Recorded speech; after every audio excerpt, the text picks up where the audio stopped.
नमस्कार व्यूअर्स, आप देख रहे हैं देश का सबसे प्रतिष्ठित कार्यक्रम और प्राइम टाइम का सर्वाधिक देखे जाने वाला कार्यक्रम आर पार।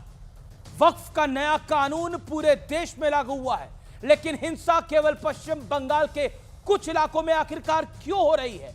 क्या वाकई इसके पीछे आबादी वाला एक बड़ा गणित है, एक बड़ा एंगल है, जैसा बीजेपी आरोप लगा रही है? क्योंकि जहां जहां हिंसा हो रही है वहां हिंदुओं को टारगेट करने का आरोप लग रहा है और कुछ तथ्य सामने आ रहे हैं। वहां हिंदू अल्पसंख्यक है। मुर्शिदाबाद में 70% आबादी मुस्लिम समुदाय की है, जो ममता बनर्जी का कोर वोट बैंक माना जाता है।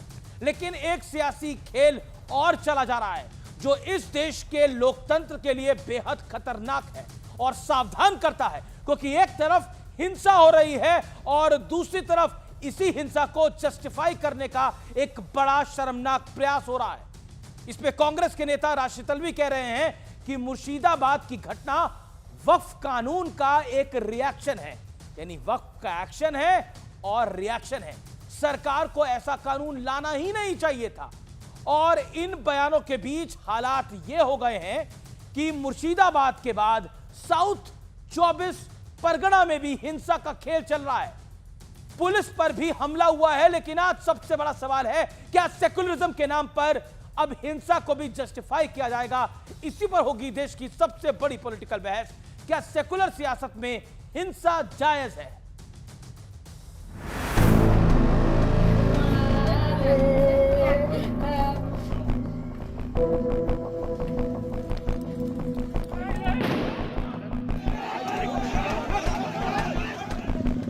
बंगाल में एक तरफ हिंसा का खेल चल रहा था। आरोप है कि टारगेट करके हिंदुओं के मकान, दुकान और धार्मिक स्थल को निशाना बनाया गया। लेकिन दूसरी तरफ एक सियासी खेल भी शुरू हो गया, जिसमें हिंसा को जायज ठहराने की भरपूर कोशिश हुई। आप अगर किसी के मजहब पे जबरदस्ती हमला करेंगे, उसके नतीजे कुछ भी निकल सकते हैं। मुर्शिदाबाद के अंदर भी एक रिएक्शन है। जुलूस के रूप में डीजे लगाकर मस्जिदों के सामने से निकलें, ये प्रशासन क्यों मंजूरी देता है? कि जिस दिन सरकार में आएंगे, 1 घंटे के अंदर इसको जो कानून बना करके लाए हो, हम इसको ठीक करने का काम कर रहे हैं।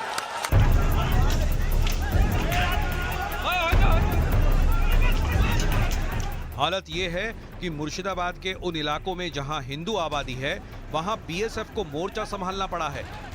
लेकिन इसी बीच यूपी के सीएम योगी आदित्यनाथ ने भी एक बड़ा बयान दिया है।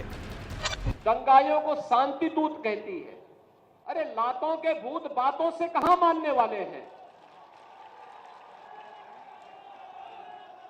लेकिन सेकुलरिज्म के नाम पर इन लोगों ने दंगाइयों को दंगा करने की पूरी छूट दे रखी है। पश्चिम बंगाल हिंसा पर गृह मंत्रालय को केंद्रीय एजेंसियों ने जो शुरुआती रिपोर्ट दी है, वो परेशान करने वाली है। सूत्रों के मुताबिक इस रिपोर्ट में कहा गया है कि मुर्शिदाबाद की हिंसा में बांग्लादेशी घुसपैठियों के शामिल होने की आशंका है। ये भी पता चला है कि कुछ स्थानीय नेताओं ने इनकी मदद भी की। अस्पताल में दर्ज हुआ है बहुत सारे घायल लोगों गोली से सामजरगा की घटना की चलते, लेकिन पुलिस छुपा रहे हैं, कुछ कहते नहीं। सरकार पुलिस कुछ कहते नहीं।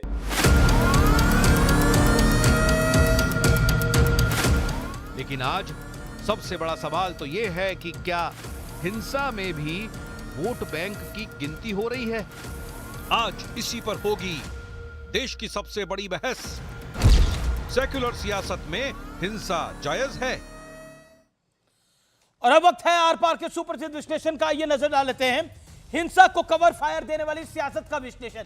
मैं 1984 के सिख दंगों की तरफ लेके जाना चाहता हूं। राजीव गांधी ने कहा था, स्वर्गीय राजीव गांधी ने, कोई बड़ा पेड़ गिरता है तो धरती हिलती है।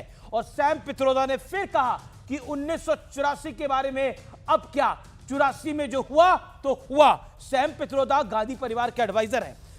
मुर्शिदाबाद हिंसा, राशिद तलवी कांग्रेस के बड़े नेता, आप किसी के मजहब पर जबरदस्ती हमला करोगे तो रिएक्शन होगा। मदन मित्रा टीएमसी के क्या कहते हैं? केंद्र ने वक्फ कानून को जबरन लागू किया है। इस स्थिति के लिए केंद्र जिम्मेदार है।